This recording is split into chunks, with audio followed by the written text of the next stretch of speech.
ನಮಸ್ಕಾರ ಬಂಧುಗಳೇ, ಶ್ರಾವಣ ಮಾಸದಲ್ಲಿ ಇಂತಹ ದಿನ ಮತ್ತೆ ಪುನಃ ಬರುವುದಿಲ್ಲ. ಏಕೆಂದರೆ ಇವತ್ತು ಇಡೀ ದಿನ ಶ್ರವಣ ನಕ್ಷತ್ರವಿದೆ. ಈ ಶಕ್ತಿಶಾಲಿ ಹಾಗೂ ಅದ್ಭುತ ದಿನ ನಾವು ಶ್ರೀ ನರಸಿಂಹಾವತಾರ ಚೂರ್ಣಿಕಾ ಮಂತ್ರವನ್ನು ಶ್ರವಣ ಮಾಡೋಣ.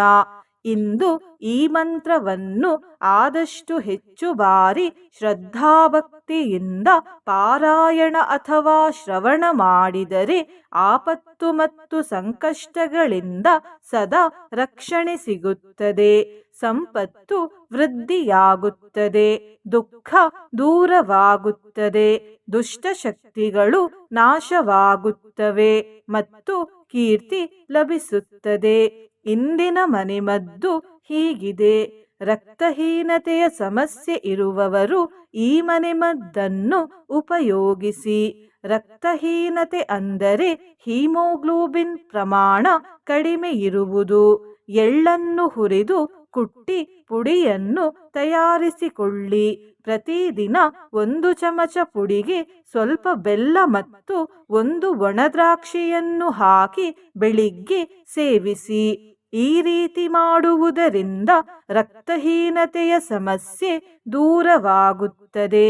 ಬಂಧುಗಳೇ, ನೀವು ಚಾನಲಿಗೆ ಮೊದಲನೇ ಬಾರಿ ಬಂದಿದ್ದರೆ ಚಾನಲನ್ನು ಸಬ್ಸ್ಕ್ರೈಬ್ ಮಾಡಿ, ಹತ್ತಿರ ಇರುವ ಬೆಲ್ ಬಟನ್ ಪ್ರೆಸ್ ಮಾಡಿ, ಆಲ್ ಅನ್ನುವ ಆಪ್ಷನ್ ಅನ್ನು ಸೆಲೆಕ್ಟ್ ಮಾಡಿ.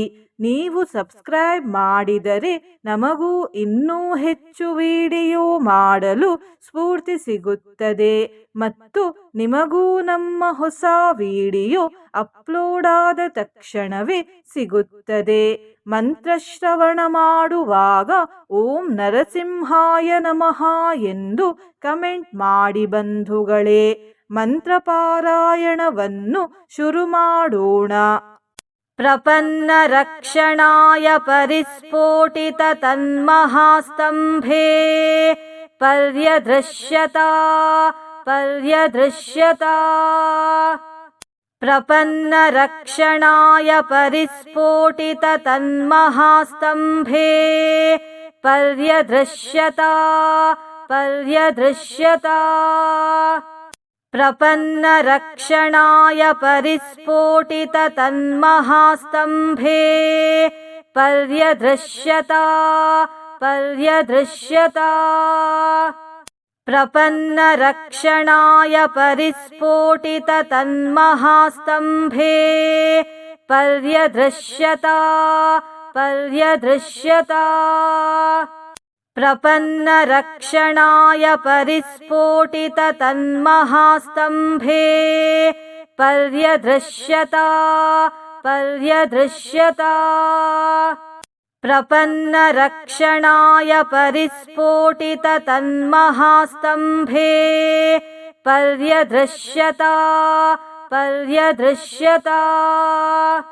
ಪ್ರಪನ್ನ ರಕ್ಷಣಾಯ ಪರಿಸ್ಫೋಟಿತ ತನ್ಮಹಾಸ್ತಂಭೇ ಪರ್ಯದೃಶ್ಯತಾ ಪರ್ಯದೃಶ್ಯತಾ. ಪ್ರಪನ್ನ ರಕ್ಷಣಾಯ ಪರಿಸ್ಫೋಟಿತ ತನ್ಮಹಾಸ್ತಂಭೇ ಪರ್ಯದೃಶ್ಯತಾ ಪರ್ಯದೃಶ್ಯತಾ. ಪ್ರಪನ್ನ ರಕ್ಷಣಾಯ ಪರಿಸ್ಫೋಟಿತ ತನ್ಮಹಾಸ್ತಂಭೇ ಪರ್ಯದೃಶ್ಯತಾ ಪರ್ಯದೃಶ್ಯತಾ. ಪ್ರಪನ್ನ ರಕ್ಷಣಾಯ ಪರಿಸ್ಫೋಟಿತ ತನ್ಮಹಾಸ್ತಂಭೇ ಪರ್ಯದೃಶ್ಯತಾ ಪರ್ಯದೃಶ್ಯತಾ. ಪ್ರಪನ್ನ ರಕ್ಷಣಾಯ ಪರಿಸ್ಫೋಟಿತ ತನ್ಮಹಾಸ್ತಂಭೇ ಪರ್ಯದೃಶ್ಯತಾ ಪರ್ಯದೃಶ್ಯತಾ. ಪ್ರಪನ್ನ ರಕ್ಷಣಾಯ ಪರಿಸ್ಫೋಟಿತ ತನ್ಮಹಾಸ್ತಂಭೇ ಪರ್ಯದೃಶ್ಯತಾ ಪರ್ಯದೃಶ್ಯತಾ. ಪ್ರಪನ್ನ ರಕ್ಷಣಾಯ ಪರಿಸ್ಫೋಟಿತ ತನ್ಮಹಾಸ್ತಂಭೇ ಪರ್ಯದೃಶ್ಯತಾ ಪರ್ಯದೃಶ್ಯತಾ. प्रपन्नरक्षणाय परिस्फोटिततन्महास्तम्भे पर्यदृश्यता प्रपन्नरक्षणाय परिस्फोटिततन्महास्तम्भे पर्यदृश्यता प्रपन्नरक्षणाय परिस्फोटिततन्महास्तम्भे पर्यदृश्यता प्रपन्नरक्षणाय परिस्फोटिततन्महास्तम्भे पर्यदृश्यता प्रपन्नरक्षणाय परिस्फोटिततन्महास्तम्भे पर्यदृश्यता प्रपन्नरक्षणाय परिस्फोटिततन्महास्तम्भे पर्यदृश्यता प्रपन्नरक्षणाय परिस्फोटिततन्महास्तम्भे पर्यदृश्यता प्रपन्नरक्षणाय परिस्फोटिततन्महास्तम्भे पर्यदृश्यता प्रपन्नरक्षणाय परिस्फोटिततन्महास्तम्भे पर्यदृश्यता प्रपन्नरक्षणाय परिस्फोटिततन्महास्तम्भे पर्यदृश्यता प्रपन्नरक्षणाय परिस्फोटिततन्महास्तम्भे पर्यदृश्यता प्रपन्नरक्षणाय परिस्फोटिततन्महास्तम्भे पर्यदृश्यता प्रपन्नरक्षणाय परिस्फोटिततन्महास्तम्भे पर्यदृश्यता प्रपन्नरक्षणाय परिस्फोटिततन्महास्तम्भे पर्यदृश्यता प्रपन्नरक्षणाय परिस्फोटिततन्महास्तम्भे पर्यदृश्यता प्रपन्नरक्षणाय परिस्फोटिततन्महास्तम्भे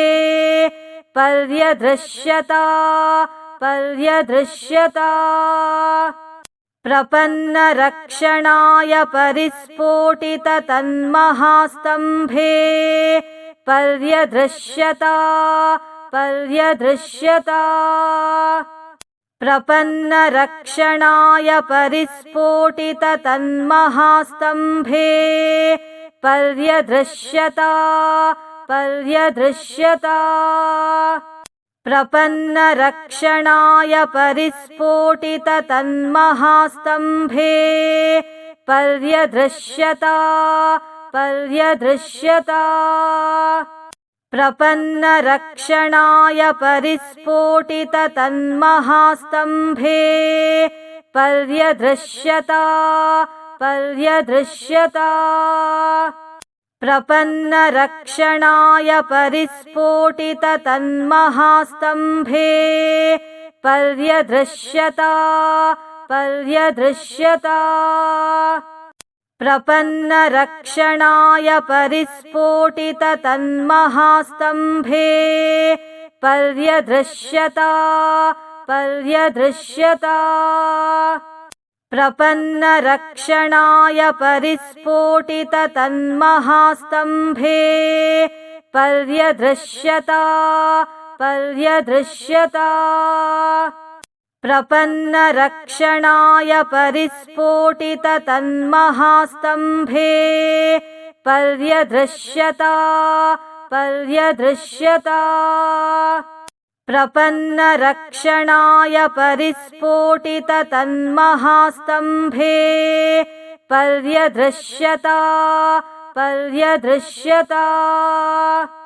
प्रपन्नरक्षणाय परिस्फोटिततन्महास्तम्भे पर्यदृश्यता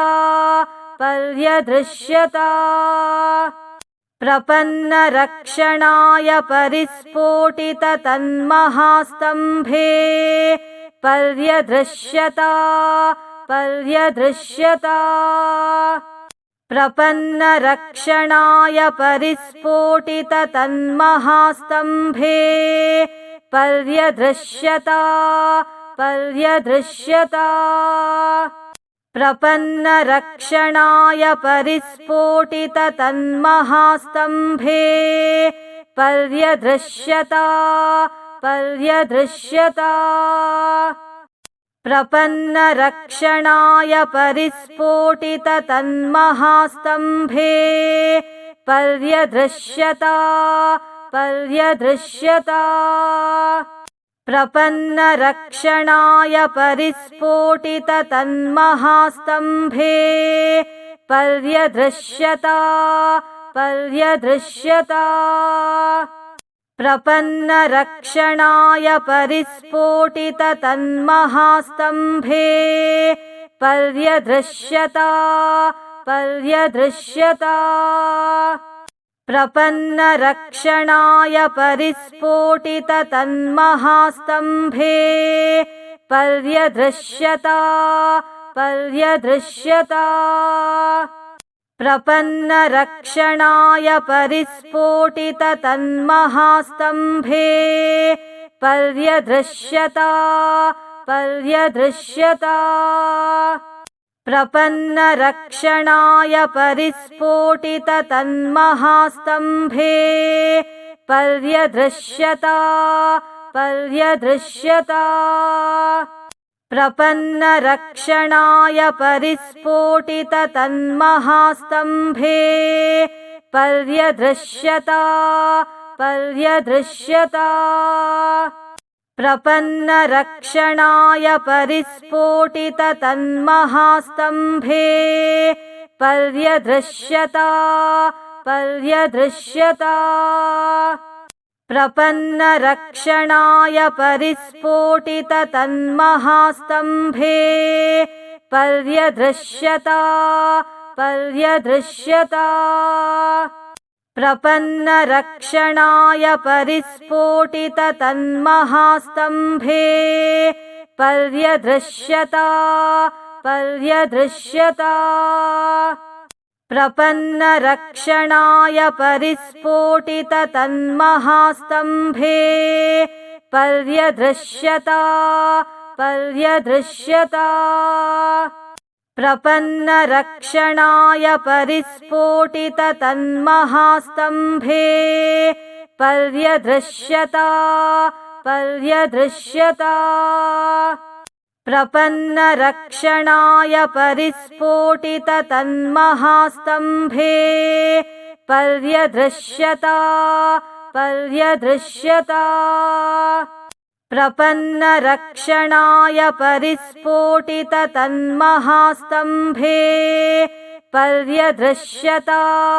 पर्यदृश्यता प्रपन्नरक्षणाय परिस्फोटिततन्महास्तम्भे पर्यदृश्यता प्रपन्नरक्षणाय परिस्फोटिततन्महास्तम्भे पर्यदृश्यता प्रपन्नरक्षणाय परिस्फोटिततन्महास्तम्भे पर्यदृश्यता प्रपन्नरक्षणाय परिस्फोटिततन्महास्तम्भे पर्यदृश्यता प्रपन्नरक्षणाय परिस्फोटिततन्महास्तम्भे पर्यदृश्यता प्रपन्नरक्षणाय परिस्फोटिततन्महास्तम्भे पर्यदृश्यता प्रपन्नरक्षणाय परिस्फोटिततन्महास्तम्भे पर्यदृश्यता प्रपन्नरक्षणाय परिस्फोटिततन्महास्तम्भे पर्यदृश्यता प्रपन्नरक्षणाय परिस्फोटिततन्महास्तम्भे पर्यदृश्यता प्रपन्नरक्षणाय परिस्फोटिततन्महास्तम्भे पर्यदृश्यता प्रपन्नरक्षणाय परिस्फोटिततन्महास्तम्भे पर्यदृश्यता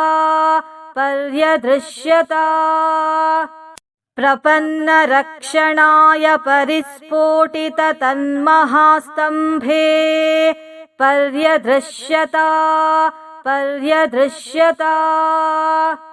प्रपन्नरक्षणाय परिस्फोटिततन्महास्तम्भे पर्यदृश्यता प्रपन्नरक्षणाय परिस्फोटिततन्महास्तम्भे पर्यदृश्यता प्रपन्नरक्षणाय परिस्फोटिततन्महास्तम्भे पर्यदृश्यता प्रपन्नरक्षणाय परिस्फोटिततन्महास्तम्भे पर्यदृश्यता प्रपन्नरक्षणाय परिस्फोटिततन्महास्तम्भे पर्यदृश्यता प्रपन्नरक्षणाय परिस्फोटिततन्महास्तम्भे पर्यदृश्यता प्रपन्नरक्षणाय परिस्फोटिततन्महास्तम्भे पर्यदृश्यता प्रपन्नरक्षणाय परिस्फोटिततन्महास्तम्भे पर्यदृश्यता प्रपन्नरक्षणाय परिस्फोटिततन्महास्तम्भे पर्यदृश्यता प्रपन्नरक्षणाय परिस्फोटिततन्महास्तम्भे पर्यदृश्यता प्रपन्नरक्षणाय परिस्फोटिततन्महास्तम्भे पर्यदृश्यता प्रपन्नरक्षणाय परिस्फोटिततन्महास्तम्भे पर्यदृश्यता प्रपन्नरक्षणाय परिस्फोटिततन्महास्तम्भे पर्यदृश्यता प्रपन्नरक्षणाय परिस्फोटिततन्महास्तम्भे पर्यदृश्यता प्रपन्नरक्षणाय परिस्फोटिततन्महास्तम्भे पर्यदृश्यता प्रपन्नरक्षणाय परिस्फोटिततन्महास्तम्भे पर्यदृश्यता प्रपन्नरक्षणाय परिस्फोटिततन्महास्तम्भे पर्यदृश्यता प्रपन्नरक्षणाय परिस्फोटिततन्महास्तम्भे पर्यदृश्यता प्रपन्नरक्षणाय परिस्फोटिततन्महास्तम्भे पर्यदृश्यता प्रपन्नरक्षणाय परिस्फोटिततन्महास्तम्भे पर्यदृश्यता प्रपन्नरक्षणाय परिस्फोटिततन्महास्तम्भे पर्यदृश्यता प्रपन्नरक्षणाय परिस्फोटिततन्महास्तम्भे पर्यदृश्यता प्रपन्नरक्षणाय परिस्फोटिततन्महास्तम्भे पर्यदृश्यता प्रपन्नरक्षणाय परिस्फोटिततन्महास्तम्भे पर्यदृश्यता प्रपन्नरक्षणाय परिस्फोटिततन्महास्तम्भे पर्यदृश्यता प्रपन्नरक्षणाय परिस्फोटिततन्महास्तम्भे पर्यदृश्यता प्रपन्नरक्षणाय परिस्फोटिततन्महास्तम्भे पर्यदृश्यता प्रपन्नरक्षणाय परिस्फोटिततन्महास्तम्भे पर्यदृश्यता प्रपन्नरक्षणाय परिस्फोटिततन्महास्तम्भे पर्यदृश्यता प्रपन्नरक्षणाय परिस्फोटिततन्महास्तम्भे पर्यदृश्यता प्रपन्नरक्षणाय परिस्फोटिततन्महास्तम्भे पर्यदृश्यता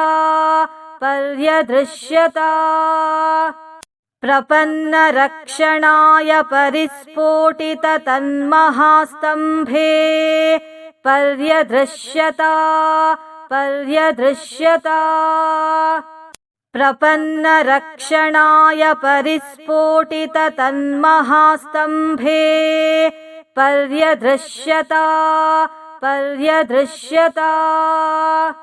प्रपन्नरक्षणाय परिस्फोटिततन्महास्तम्भे पर्यदृश्यता प्रपन्नरक्षणाय परिस्फोटिततन्महास्तम्भे पर्यदृश्यता प्रपन्नरक्षणाय परिस्फोटिततन्महास्तम्भे पर्यदृश्यता प्रपन्नरक्षणाय परिस्फोटिततन्महास्तम्भे पर्यदृश्यता प्रपन्नरक्षणाय परिस्फोटिततन्महास्तम्भे पर्यदृश्यता प्रपन्नरक्षणाय परिस्फोटिततन्महास्तम्भे पर्यदृश्यता प्रपन्नरक्षणाय परिस्फोटिततन्महास्तम्भे पर्यदृश्यता